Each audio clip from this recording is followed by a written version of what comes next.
युधिष्ठिर ने बताया, कर्मों का फल तो भोगना ही पड़ेगा। एक बार की बात है कि सुभद्रा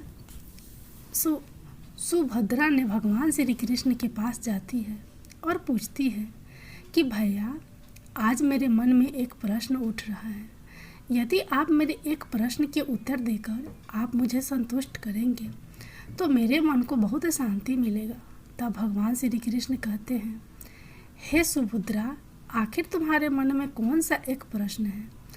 तो सुभद्रा कहती है, क्या कर्मों का फल सभी व्यक्ति को भोगना पड़ता है? सुभद्रा की बात को सुनते हुए भगवान श्री कृष्ण मुस्कुराते हुए भगवान श्री कृष्ण कहने लगे, हे सुभद्रा, कर्मों का फल अवश्य ही भुगतना पड़ता है, क्योंकि मनुष्य ही अच्छे और बुरे कर्म करता है, पशु नहीं। इसलिए हमें अपने कर्मों का फल अवश्य भुगतना पड़ेगा, चाहे देर हो या सवेर। कर्म फल हमें भुगतने पड़ते हैं। इसलिए कर्म करने से पहले एक बार अवश्य सोचें, क्या मैं सही कर रहा हूँ? अगर कर्म करने से पहले अच्छे से सोच ले तो शायद हम बुरा कर्म करने से बच सकते हैं। अगर आपने अपने आप को बचा लिया तो सज़ा से भी बचा लिया। आपने बुरा कर्म कर लिया तो एक न एक दिन भगवान अवश्य सज़ा देगा। इस जन्म में नहीं, अगले जन्म में ही कर्मों का फल भोगना पड़ता है। फिर भगवान श्री कृष्ण कहते हैं, हे सुभद्रा, अब मैं तुम्हारे इस प्रश्न के उत्तर एक छोटी सी कहानी के माध्यम से देने वाला हूँ।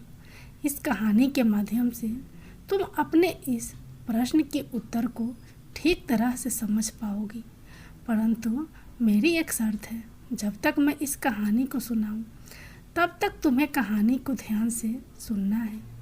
तो सुभद्रा कहने लगी, भैया, मैं आपको वचन देती हूँ कि इस कथा को मैं पूरे मन और लगन से सुनूंगी। आप कृपया उस कथा को आरंभ करें। सब आरंभ करें। जय श्री कृष्ण। मध्य देश में एक मंगलदेव नाम का राजा था।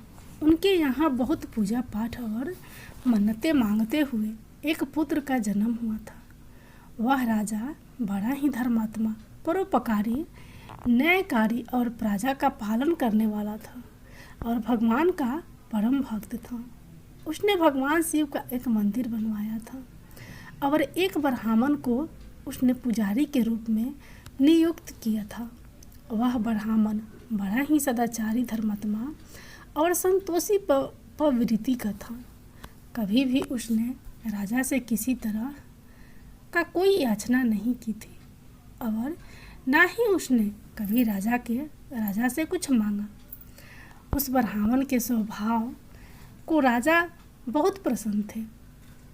उसे राजा के मंदिर में पूजा पाठ करते हुए करीब 10 साल बीत चुके थे, लेकिन उसने कभी भी राजा से किसी प्रकार की कोई याचना नहीं की थी और ना ही कोई प्रश्न किया था।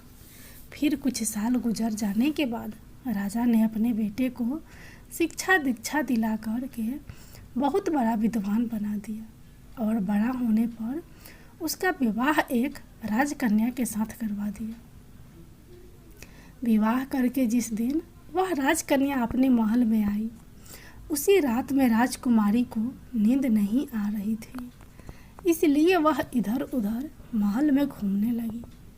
जब वह अपने पति के पलंग के पास गई तो क्या देखती है कि एक तलवार वहाँ पर रखी हुई थी, जिस पर तरह तरह के हीरे और जवाहरात जड़े हुए। ऐसी तलवार देख करके उसे तलवार को देखने की जिज्ञासा उत्पन्न हो गई और वह ऐसा विचार करके उस तलवार को मयान से बाहर निकाल दिया, जिससे उसकी तेज धार की वजह से चौंक गई, जिससे वह डर के मारे उसके हाथ से तलवार छूट करके नीचे गिर गई, जहाँ पर राजकुमार सोया हुआ था और उसकी गर्दन पर तलवार जाकर के लगी और उसी समय राजकुमार का सिर कट गया और वह तुरंत मर गया। फिर भगवान श्री कृष्ण कहते हैं कि हे सुभद्रा, राजकन्या अपने पति के मरने का दुख करने लगी, विलाप करने लगी, शोक करने लगी। उसने भगवान से प्रार्थना की कि हे प्रभु, मुझसे अचानक यह पाप कैसे हो गया। पति की मृत्यु मेरे ही हाथों हो गई। आप तो जानते ही हैं, लेकिन राजा के सामने मैं सत्य कैसे कहूँगी, क्योंकि मेरे माता पिता और सास ससुर को कलंक लग जाएगा और इस बात पर कोई विश्वास भी नहीं करेगा।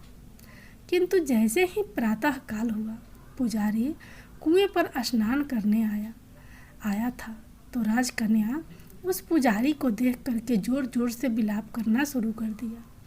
हाय, मेरे पति को कोई मार करके यहाँ से भाग गया है, किसी ने मेरे पति को मार डाला है। यह सुन करके सभी लोग वहाँ पर इकट्ठा हो गए और इतना ही नहीं, वहाँ पर उस राज्य का राजा भी आ करके उस राजकुमारी से पूछने लगा कि किसने मारा है। फिर रोते हुए राजकुमारी कहने लगी कि मैं नहीं जानती तो नहीं कि वह कौन था, लेकिन उसे भगवान शिव के मंदिर में जाते हुए हमने देखा है। फिर बिना देरी करते हुए वहाँ पर उपस्थित भी भगवान शिव के मंदिर में गए तो उन्होंने देखा कि वहाँ पर एक ब्राह्मण पूजा कर रहा था। फिर उस पुजारी ब्राह्मण को पूजा करते ही ब्राह्मण को पकड़ लिया और पूछा कि बता, तूने राजकुमार को क्यों मारा। फिर ब्राह्मण ने अचंभित होकर बोला, आप लोग मुझे ऐसे इल्ज़ाम क्यों लगा रहे हैं, बिना किसी को जाने हुए। मैं तो जानता भी नहीं कि राजकुमार की मृत्यु हुई है और भला मैं कैसे मार सकता हूँ। किंतु ऐसे अवसर पर ब्राह्मण की कोई बात नहीं सुनता था। कोई कुछ कहता तो कोई कुछ कहता। फिर भगवान श्री कृष्ण ने सुभद्रा से कहा, हे सुभद्रा, उस राजा के दिल में यह विचार बार बार आ रहा था कि यह ब्राह्मण पूरी तरह से निर्दोष है, उसने कोई पाप नहीं किया है। लेकिन लोगों के कहने पर राजा ने उस ब्राह्मण से कहा, हे ब्राह्मण, मैं तुम्हें प्राण दंड तो नहीं दूंगा, लेकिन जिस हाथ से तुमने मेरे पुत्र को तलवार से मारा है उस हाथ को मैं काटने का आदेश देता हूँ। इतना कहकर राजा ने उसका हाथ कटवा दिया। फिर इस सारी घटना पर वह ब्राह्मण बड़ा दुखी हुआ और उस राजा को अधर्मी मान करके उसके देश को छोड़ने का विचार करके वहाँ से चला गया। उसके बाद वह खोजने लगा कि अगर कोई विद्वान ज्योतिष मिल जाए जो बिना किसी अपराध के मेरा जो हाथ काटा है उसके काटने का मैं उसे कारण पूछ लूँगा। तब किसी ने उससे कहा कि काशी में एक बड़े ही विद्वान ज्योतिष रहते हैं और वह तुम्हारे सभी प्रश्नों का उत्तर दे देंगे। इतना सुन करके वह ब्राह्मण काशी में चला गया और उसके ज्योतिष के घर को ढूंढते भटक रहे थे। तभी एक आदमी ने उस ज्योतिष के घर का पता बता दिया तो वह ब्राह्मण उनके घर पहुंच गया। भगवान श्री कृष्ण कहते हैं कि हे सुभद्रा, ज्योतिष उस समय कहीं बाहर गया हुआ था। उसने जो ज्योतिष की पत्नी थी उससे पूछा कि माता जी, आपके पति महाराज कहाँ गए हैं। ब्राह्मण की बात को सुन करके ज्योतिष की पत्नी भड़क गई और अपने पति के बारे में बड़े ही दुर्वचन बोलने लगी, जिससे उस ब्राह्मण का अपमान भी किया, जिसको सुन करके वह ब्राह्मण बड़ा हैरान हो गया और मन ही मन कहने लगा कि मैं तो अपना हाथ काटने का कारण पूछने आया था, लेकिन अब तो मैं इसका हाल पहले पूछूंगा। इतने में ज्योतिष महाराज जो थे वह भी आ गए और घर में प्रवेश करते ही उस ब्राह्मणी ने अनेक तरह के कटु वचन कह करके उनका तिरस्कार किया। लेकिन जो ज्योतिष महाराज थे अपनी पत्नी की बात को सुन करके वह चुप रहे और अपनी स्त्री को उन्होंने कुछ नहीं कहा। इसके बाद वह अपनी गद्दी पर जा कर के बैठे और ब्राह्मण को देख करके ज्योतिष ने उनसे कहा कि कहिए ब्राह्मण देव, आपका कैसे यहाँ आगमन हुआ। फिर उस ब्राह्मण ने कहा कि आया तो था मैं अपने बारे में पूछने के लिए, लेकिन पहले आप अपना हाल बताइए कि आपकी पत्नी अपनी जुबान से आपका इतना तिरस्कार क्यों करती है, आपको इतना भला बुरा कहती है जो किसी से नहीं सहा जाता। आप कैसे उसे सहन कर लेते हैं, इसका क्या कारण है। इतना सुन करके वह जोशी महाराज जो थे वह कहने लगे कि यह जो मेरी स्त्री तिरस्कार है, यह मेरी स्त्री की नहीं है, यह मेरा कर्म है। दुनिया में जिसको भी देखो, भाई पुत्र शिष्य से माता पिता गुरु जो भी संबंधित है, कुछ भी है, कोई भी रिश्ता हो, सब अपना ही कर्म है। यह स्त्री पत्नी नहीं, मेरा किया हुआ कुकर्म है, और यह बिना भोग काटेगा भी नहीं, बिना भोगे कटेगा भी नहीं। ना ही अपने किए हुए जो कुछ भी शुभ या अशुभ कर्म होते हैं उन्हें नित्य रूप से ही भोगने पड़ते हैं, और बिना भोगे तो सैकड़ों करोड़ों सालों से गुजरने पर भी कर्म नहीं छूटता। इसलिए मैं अपने कर्म को खुशी खुशी भोग रहा हूँ और अपनी स्त्री की यातना को भी बर्दाश्त कर रहा हूँ, ताकि अगले जन्म में इस कर्म का फल मुझे ना भुगतना पड़े। फिर उस ब्राह्मण ने कहा कि महाराज, आपने ऐसा कौन सा कर्म किया था जिससे ऐसी पत्नी आपको मिली। फिर ज्योतिष ने कहा कि यह हमारे पिछले जन्म की कहानी है। मैं पिछले जन्म में कौवा था और मेरी पत्नी एक गधी थी। इसकी पीठ पर एक घाव था जो एक फोड़ा बन चुका था। वह फोड़े की पीड़ा से बहुत दुखी थी और बहुत कमज़ोर भी हो गई थी। मेरा स्वभाव बड़ा ही दुष्ट था, इसलिए मैं इसके फोड़े में चोंच मार मार करके इसे दुखी करता था। जब दर्द के कारण यह तड़पती तो देख करके मैं बहुत प्रसन्न होता था। मेरे डर के कारण यह सहसा बाहर नहीं निकलती थी, किंतु मैं इसको ढूंढता हुआ फिरा करता था। यह जहाँ भी मिल जाती मैं वहीं इसके फोड़े पर चोंच मारता और इसे दुखी करता था। आखिर मेरे द्वारा बहुत सताए जाने पर यह त्रस्त हो गई और यह गांव से कई मील दूर जंगल में चली गई। वहाँ गंगा जी के किनारे एक घना जंगल था और उसी जंगल में यह रहने लगी। वन में हरा हरा घास खा करके और मेरी चोटों से बच के यह सुखी पूर्वक रहने लगी, अपना जीवन व्यतीत करने लगी। लेकिन मैं इसके बिना नहीं रह सकता था। इसको ढूंढते ढूंढते मैं भी उसी वन में जा कर के पहुंच गया और वहाँ इसे देखते ही इसकी पीठ पर जोर जोर से चोंच मारने लगा। अचानक ही मेरी चोंच इसकी रीढ़ की हड्डी में चुभ गई, जो बाहर नहीं निकला। मैंने अनेक प्रयास किए, लेकिन फिर भी चोंच नहीं निकल सकी। फिर वह किसी भी तरह से पानी के भय से यह दुष्ट मुझे छोड़ देगा, ऐसा विचार करके यह गंगा में प्रवेश कर गई। लेकिन वहाँ भी मैं अपनी चोंच नहीं निकाल पाया। अंत में वह गहरे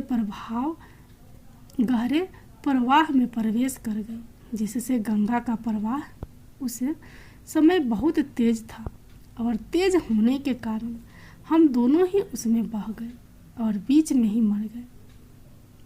तब गंगा के प्रभाव से यह ब्राह्मणी बनी और मैं बड़ा अभागा जोशी बना, जिससे मैं भी अपने पूर्व जन्म के कर्मों का फल समझ करके इसे सहता रहूँगा और इसका दोष नहीं मानूंगा, क्योंकि यह सब मेरे किए हुए कर्मों का ही फल है। इसलिए मैं शांत रहता हूँ।